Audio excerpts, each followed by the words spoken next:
You finally have a WhatsApp username. Great! But how do you actually contact someone using their username? And what happens if they have enabled a key?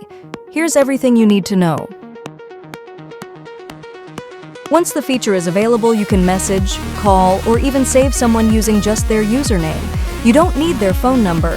However, you'll need to know their exact username.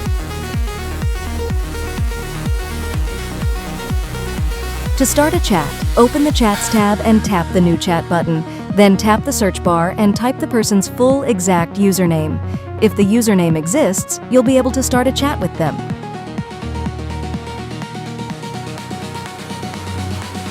If that person has enabled a username key, WhatsApp will ask you to enter it before you can message them. After entering the correct key, tap Next to continue.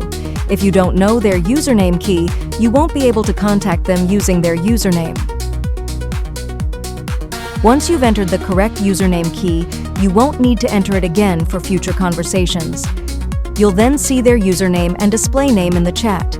If you don't already have their phone number saved, you won't see their phone number at all. That's exactly how WhatsApp keeps your phone number private while still letting people connect with you through your username. You can also share your own username with anyone.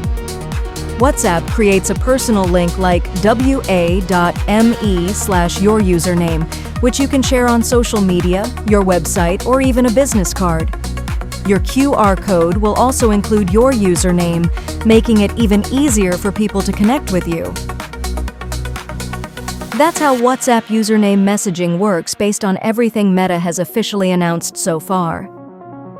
If this video helped you, subscribe to Zoobie Do Tech for more simple tech guides.